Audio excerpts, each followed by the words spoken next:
Well, Brandon, that was fabulous. Oh, she's doing great, isn't she?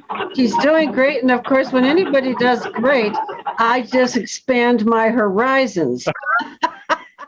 Oh, good. We've given you more noodle scratch and more things to think and contemplate, huh? Yeah, exactly. I'm really interested in getting some halflingers. I really think it would be fun to get a couple halflinger mares that I could occasionally breed to a Shetland to get some more ponies. My gosh, those Okay. ponies are fabulous. This is called the long game when you're talking like that. I know, but I have visions of chicken coops being drug around the pastures to fluff up the soil and Oh yeah. yeah. You can go into the egg raising business. Oh, there you go. You see, and I really want to be able to serve senior clients out here. And I think a team pulling a wagon, and I think Anya is very close to being able to do that on a commercial basis. Yeah, I think so. I think what we need to do is make sure she can at some point get some speed out of these guys and get them into a lope and be able to control them, because it's a whole different animal, and moving her weight in that cart, she may need to, I'm just thinking about a turn, and she needs to be able to lean into that, use that brake appropriately, that kind of stuff. So yeah, that's a little higher level stuff that is not necessarily intuitive, but you got a cart full of people and they're not doing that. They need to be able to respond as well. But that would be older folks would love that. I think we need to practice that, Brandon. We still have access to the school land over there, and that would be a very good place to get them into a lope. I think she took my family over there while they were here, and she moved them out quite a bit. They did fabulously, and I want to be totally safe, of course, but it would really be fun if we could take some people around the neighborhood, and I know the neighbors would love it as well. And most of the dirt road here is just no traffic whatsoever. I mean, there's very little traffic, and the people that do come down it, I'm sure, would give us sway. I have to get it insured. I did have it insured one time, when we had that young fellow who was a masterful teamster. That's when I got the brakes and got it all insured. And we were giving rides back and forth to Harvest Foods. Oh, that's fun. A great idea. Yeah, it was fun. It was a lot of fun. So first of all, I have to compliment you on your backdrop. Yeah. Oh, you like that? I do. Yeah. It looks like Kaylin has taken you in hand and spruced you up a bit. Well, Kaylin and Lisa, it was her idea of what to put up here, and he as well. I mean, there's no question there, but we got a couple of brands in the background here that these are very large ones that we seldom use. Everything is that we have is not grown usually, but I've got another set of irons too that are slightly smaller that we'll put on grown animals. And then this was my grandpa's shaps, my mom's dad. These were his shaps. And this was, I am very, very certain this was his rope. We've got a number of ropes, but this has a telltale mark on it that I'm probably the only one alive now that knows. And I've shared with Lisa and my mom and the boys about why I know it was his. And so got that. And then in behind me here, you see what that is? Turn this. Some kind of a twisted, oh my goodness, what is that? Well, and if I can pick this up high enough, you can see the bottom. Oh, yeah. That is, and I'll turn it around here so you can see the end. It's actually quite sharp. And so we're doing something in the ground here. What are we doing? This is a cavalry post. And what that would be used for is they would stick a rod through there and twist that into the ground. And those variety of loops could be used to either put rope through with a bunch of these posts around, or they could tie individual horses to that during the the Army cavalry days. That's fabulous. Really kind of a neat. I thought that's a great place to put this. So Oh, yeah. yeah. Very neat article. Absolutely. Well, Brandon, I know you have another session for us today from the Hash Knife Ranch. And I also wanted to tell our viewers that we're going to take a little bit of a break after this session. Anya's going to be going back to school, and her sessions and her schedule will settle in a little bit over the next couple of weeks. So we may only have 3 or 4 more sessions with Anya coming up. And one of the things that we are talking about, Brandon, is having her pony Augie across the river on Lonza. And so I thought maybe one of our sessions we could have you get Lonza ready for that. I'm thinking she should be wearing a crooper just in case you get a line underneath a tail, that kind of a thing. I don't know that Lonza's ever had a crooper. I think she has, but I'm not sure. Yeah, I never put a crooper on her, but I definitely had rope under her tail and walking with her, and I'm putting significant pressure on that. So she's had that. It's just going to be a refresher for a little bit, but that would be something you could do right there in your round corral, like some of the initial rope work, and that way you're not on her, and can still achieve the same thing. But we can walk on you through that. That's easy to do. Yeah, let's do that. I'd like to see her take Augie over this. I've always ponied my foals because it's a really good way for them to, number one, see a person above them, right close to them, right, and to get to know the trails. And, we've had this issue with Augie's tendon, and I want to make sure it's completely healed before I put any weight on that. But he can carry a saddle and pull behind Lonza and get used to a lot of the noise and the going over obstacles and all of that before we put any weight on him. Yep, he wouldn't even know that saddle's on. It wouldn't be an issue at all. Yeah, so that's one of the things I'd like to accomplish this fall, and I'll get you hooked up with Anya to do that. Oh yeah. But I know you have another video for us, and if James is awake at the wheel there, I assume he is.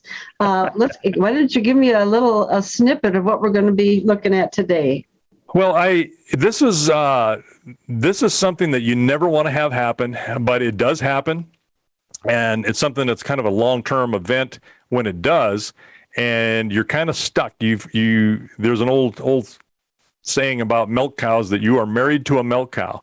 Well, this is kind of the other end of that. When you have a calf that needs more milk for whatever reason, whether a cow died or you got twins and she won't take one, or or rejection, something like that, then you got to start taking care of this calf. And what I did is I watched this calf for a few days, and it was a smaller calf, didn't think much of it. And I saw it up and it was nursing, and so, okay, but it was small, so I just kind of kept a half of an eye on it while I was watching these other cows. And then I noticed it didn't get up one morning, and I thought, oh, this isn't normal when I come up here. So it's quite thin. The calf was very thin. It's like it had been laying there and not getting enough nourishment as much as I thought it was getting.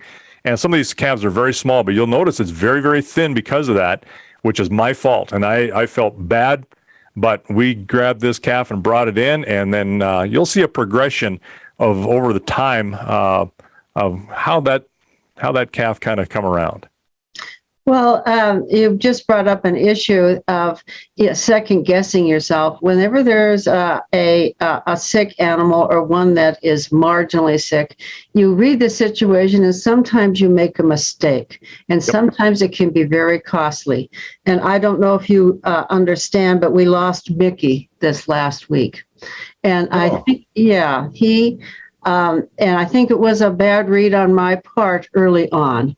And, it's one of those things that will haunt me, but I didn't read the situation as critically as it was. I did call a vet, but the two of us didn't figure out what was happening, and he died. At any rate, that's the kind of consequence that happens when, you're out there and you take a look and you think things are going one way and they aren't quite. And so it's a burden. I mean, you carry that with you. So I understand the feeling that you have, the sort of second guessing yourself and beating yourself up a bit. You do. And we're probably tougher on ourselves than we need to be, but that's kind of the nature of our personalities, I think. And we're very similar that way. When things go right, it's like, oh, okay, well, that's just expected. And Right. when they don't go right, you beat yourself up over what I should have done differently and why Exactly. didn't I, and you know, the woulda, shoulda, coulda stuff that occurs, and it's normal. That's what we do. Yeah. Well, let's get the cameras rolling then, James. I'm anxious to see what you've got for us, Brandon. All right. Thank you.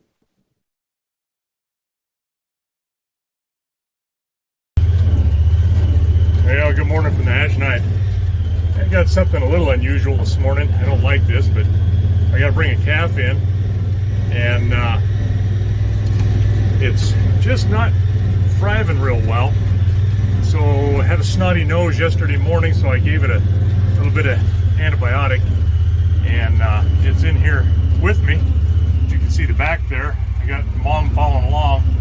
I leave a little bit of a holler out at her and she'll come up. And here's our little one right here, and she's standing up okay. She's doing well, but she's very thin. She's out of an older cow, so we're going to bring her in and see if we can't give her a little bit of supplement. You'll notice that nose is a little snotty, but it's not near as bad as it was yesterday, so this is kind of helping out a little bit. We'll bring her in and we'll start doing a little bit of supplemental feeding and really monitor her a lot more closely, and see if we can't turn her around. All right, I got the calf in separated from the cow. You can see she's just a real tiny thing. See how she does, and it squirts some milk towards her. Ooh, look at that.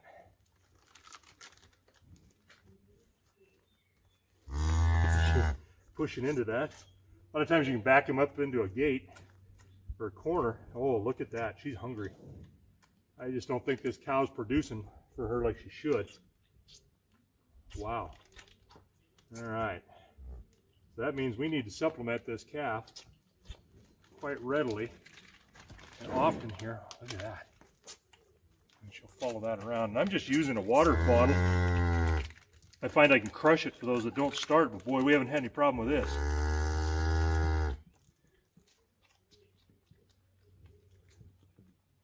She's taking that just as fast as dribbling water out of her mouth. I gotta slow that down a little bit. There, little piggy. There we go. Come on, girl. There. Come on. Come on. There you go. All of a sudden, she's gonna be thinking I'm her best friend. Yeah, she's just not getting enough from this cow, this older cow. Which is another story in that she wasn't supposed to be kept just because of this.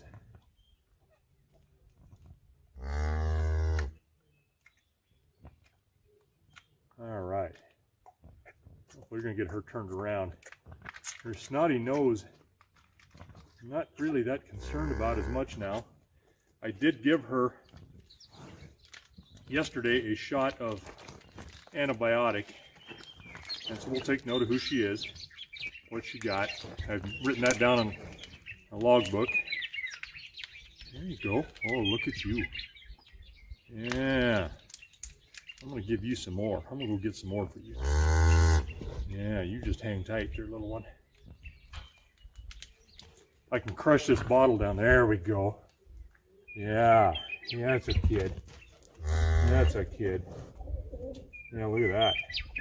She is so thin, she's dropped weight very, very rapidly in the last couple of days even. So we're gonna make a plan here to feed her. We'll keep her and the cow here up close, and we will feed her several times a day and bring that up. Look at her, boy. At least she's got some fight in her. Look at that. That's good. Boy, if they've got some fight and they want to live, that makes it a whole lot easier. So we're gonna just do that, and that's an easy plan, especially with a willing calf. And this cow really wants her. She's been a really good cow, so we'll see what we can do to save her. Yeah, get you to thrive. Get you to thrive, kid. All right, it's Lisa's turn, and being the mom that she is, she's got something that's shaped a little bit better like a baby bottle. How ironic. Anyway, the calf has progressed very quickly to where it can take this larger bottle. I don't have to try to teach it to suck. It took to this right away. So we're having some good luck here. And now we're going to be committed to feeding this little kid a couple of times a day and hopefully get her old enough and strong enough and wise enough that she'll steal milk from other cows, because I want to do this all summer. And this is the chance you take. You got to save its life, but at the same time, it can sure be a disruption for you, because you will definitely spend some time doing this. So push the bottle forward and she'll follow it. No, don't just stand where you're at. There you go. See that? Yeah, look at that. Now if you drop the bottle down, now tip it up. Look at how that neck, everything adjusts just like it does for the cow. Not that you're a cow. I wouldn't say that. Thanks. You're just a mom.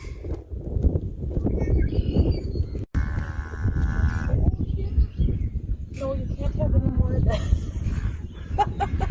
Yeah, she'll overeat. That'd be a bad thing. Oh, your little tummy is full. Yes. Okay. She's making lots of new friends. Yes, she is. Oh, hi. Okay. Now go take a nap, okay? Go take a nap and grow. Well, let me run you through the process of how we make some milk. I got some milk replacer for this little guy, little girl, and it's really not a replacer, it's more of a supplement. But if you had a calf that did not have a mother died, or you had a set of twins and she rejected one, or any number of things that can happen, then you have to bottle feed. And here we are. Kind of the same thing. This cow's just not supporting this calf like we really want her to. So we're going to help her out. Now the milk replacer, there's a number of them. And this one's a fairly expensive one. It's about $80 for 50 pounds. So for powdered milk. And we all know how powdered milk tastes. Yuck. I'm just getting my water kind of just a little bit above body temperature, so we don't burn little baby's mouth or throat, but still warm enough that it simulates that cow's body temperature. And I've got my little bottle here is pre-marked to 2 pints, 4 pints, 6 pints, and also in the dreaded liters. I'm just going to fill it up. This calls for 10 ounces of milk in a little handy-dandy scoop. So 10 ounces per 4 pints or 2 quarts. And all you do is add this to it and mix it up. Pretty easy. What's nice about this bottle, this type of bottle, is that it has a special nipple on it, which has really worked out super well. I've not tried this one before. I got an old bottle here with a really hard nipple. It's just not as great to use, but this thing is really nice. And you can see it's got kind of a round nipple end, or a hole in the end, instead of a cross like a typical one like this guy is. And you can see how that is kind of split. The problem with this is it will break and split pretty easily. This guy has that round hole, but it also allows milk to spill out, and I mean just run out. So the inventors of this have come up with a kind of a neat idea. And if you can see this is a little insert that goes in, but that has the cross in it, if you can see that. So that gets inserted right here into that nipple, and then that goes over the top of the bottle and creates a spot for the calf to be able to draw that milk through without it running out and wasting a bunch. And it also makes them have to have that nursing action like you would on the cow. And then I just pour this in.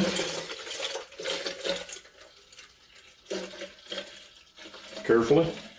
This mixes up really easily. It's not like when you're trying to mix a bunch of flour into something. It really goes into solution very, very easily, very nicely. So that's a good thing. I've had some that don't. Now, one thing that this does have is in the formula is it's medicated. And so what we're going to protect against with this calf is a bug called coccidiosis, and it's a bug that does not allow them to digest as well. Prevents digestion, good digestions, but doesn't that look inviting? So that's why I'm going to use it. That's why it's so expensive. If you notice this, I can tip this upside down, and just the pressure alone pushed that insert. But look how that just barely squirts out of there. And then they can suck on that and draw everything they need out of it. So it's time to go out and feed a baby again.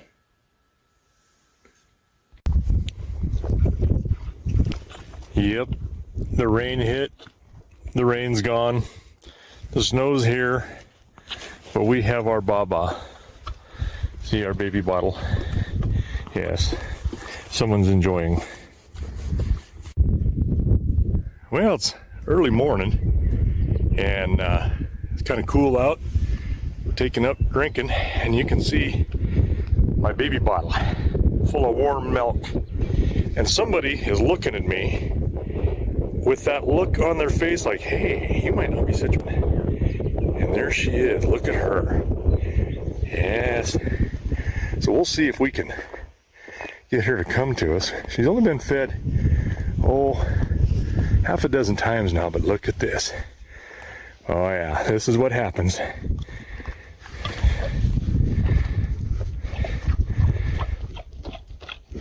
I am a friend, not a foe now. She was running from me, trying to hide. But this makes all the difference. And so, hold that against my leg, and look at that. Pretty soon her eyes will roll back in her head. It's warm. We got a pretty good wind going, and it's been a cool night, about 22 degrees, I think, is a low. And so that wind chill is probably down there, about 17, 18 degrees. But this will make her belly full of nice warm milk, a little supplement to what her mom has given her too, and she will spry right up. If you notice, she has learned how to do this pretty quickly with those eyes. Oh yeah, they're softening up. She's like, oh, this tastes good. Bottle calves are a problem, because then you're married to them. Little tykes. I'm hoping though that, I think we mentioned that we can get her to get supplemented a little bit, get some strength, and then some wisdom of, you know what, I can steal milk wherever I want, and we can give her some time. It's funny, she'll move around like this, and she's trying to get to the side, which is kind of normally what they do with a cow. They just don't walk up right away. It's like they stand against them. And she'll move around like that and try to get next to me. Sometimes and I'll do this, I'll just straddle her like that. And then she stands between my knees. She will just honk this stuff right down. Yeah, I think it's a comfort thing. And we'll just do this. I've given her 10 ounces of this milk replacer in 2 quarts of warm milk. And I try to simulate, of course, just like you would a human, about the body temperature, so you don't hurt them, but not so cold that it's cooling them down too. So we'll finish this guy up here in a little bit, and maybe we'll see what the look on her face is when we're finished.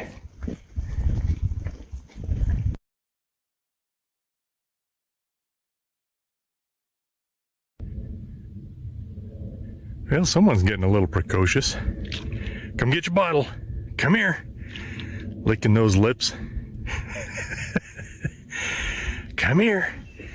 Look what I got for you. Oh, yeah. Oh, that's some good stuff, huh? Yeah. Sticking your tongue out like that's almost tasty. Oh, look at that. Yum.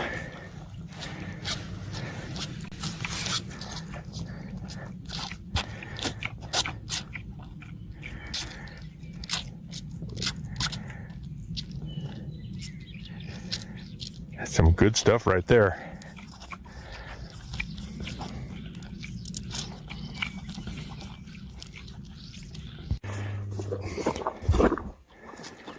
I think everybody's happy this morning.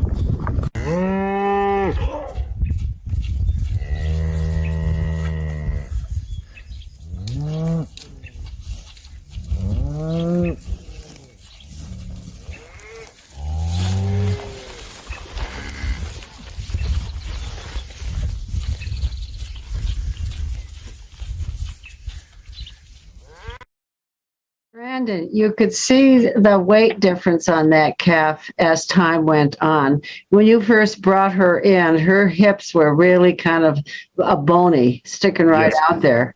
So this really made all the difference, didn't it? Oh, it's what made all of the difference for her. If we'd let her go another day or so, I don't think she would have come around. Yeah. And, just for some context, there's a series of mistakes that I made there. And one of them started last fall or the fall before when we were preg testing. And I had meant to cull that cow. She's an older cow. And I was just going to say, okay, she's going to town. And she went through the chute. And I didn't see her, and the vet said, yeah, she's got a baby, and she received a vaccine. Otherwise, I would have said, no, we're not going to keep her. And the problem was the vaccine had been delivered. I can't send her into the food chain with vaccine. I won't do that. I mean, I could have, but that's not the right thing to do. So I held her, and she didn't have a calf on her at that point. The calf had really drawn her down from last year. And as I kept her and thought, well, in 45 days or 60 days, we'll send her to town. Well, she had made such a recovery in that time. It was like, oh, okay, you know what? We'll be okay. And then we got that very, very cold snap for about 10 days to 2 weeks almost. And a lot of these cows lost a lot of weight. I couldn't keep enough feed in front of them, and she went back downhill a little bit, and then just didn't have enough to recover this calf. And then me not seeing this calf or realizing where the shape this calf was in at the time. So there was a couple of things there that I can beat myself over with, both a left hook and a right hook. So, Yeah. but yeah, it turned out well. The calf has been sold. The cow has been sold. We got them up, and you can see compared to the other calves around her. That other calf there was Ears calf, and Ears always raises just a brute. And so you can see the comparison between the two was, remarkable. She's a smaller calf, but still she was really coming on, and she did well. That's great. Somebody has asked us in the chat here about how old does a cow have to be before she does not miss her calf when they're parted? I mean, we have calves that have been sent to market here in the neighborhood, and the cattle, of course, are all bawling. And so one of the questions is when would you normally, or in life, when would a calf stray away from its mother? How old? Well, they stray away, but they always come back. I mean, if you left them alone, the cow would continue to nurse a calf through the winter. If that calf can get something to eat, they're going to continue to do it. And if the cow is not dried up, they'll do that. But then usually when they have a new calf, they will kick that older one away, and to try to keep the milk coming to the newest one. But that older calf a lot of times will sneak milk when they can. But the amount of time it takes for them to kind of get over losing that calf to, going to market, or even a death loss, they'll bawl for 3-4 days. Anyway, some of them a little longer. Others are like, okay, good, see ya. It's been nice having you. And right when you find work, they don't care. Some of them are like that. Some are very maternal, but when they're done with those calves, they're done with them. They're like, yeah, I'm fine. You're on your own. Well, this mother certainly didn't seem to care that you were feeding her calf. It seemed like there was no aggression on the part of the mother cow. No, she was at first she was concerned. Like that very first day I had her across on the other side of a panel from me when I was squeezing that, just a water bottle, and I think I mentioned I was squeezing that to force the milk in there so that baby didn't have to try to nurse as hard, just to get them that nursing response to go. And it's just kind of a trick I've learned, instead of using a glass bottle or something rigid. But in order for me to concentrate on that, I separated that cow because she still didn't want me to have that calf. She was concerned. And then after probably, a week, she knew what I was doing, that I wasn't hurting the calf, wasn't a problem. And I was supplementing her with some cake along the way too, which doesn't hurt. A little bribery goes a long way. Right. So you had suggested that the calf might steal a little milk from another cow. How common is that? And just naturally? Naturally, it's actually fairly common. You'll see these calves, a cow, or at least in our herd, and I've seen it in a lot of other herds, where some of these smarter calves they'll sidle up to a cow and see if that cow will let them nurse. And I've had some cows nursing 3 calves at a time, and only one of them be her own. So they will kind of sneak food when they can. And I think we had that twin this year, and she was trying to steal food. The one that I grafted onto that cow that lost her calf, and she was trying to steal food here and there where she could, but of course, a lot of these calves were newer calves, so those cows are a little bit more protective. It normally happens when the calves are a little older. They might be a month or 2 old, and then you'll see them start to wander away and find whatever the nearest milk machine is to them, and try to get what they can. Well, Brandon, this has just been fascinating. I wanted to say that I thought I heard in the background a meadowlark. Was that a meadowlark that I was listening to? Yes, it was. It was a western meadowlark, yeah. Yeah, and then I heard a lot of wind in one of the videos. So this was a pretty cold spring, and that very cold snap, in fact, killed a lot of birds this year. Particularly insect-eating birds, because it just wiped out all the insects there for a while.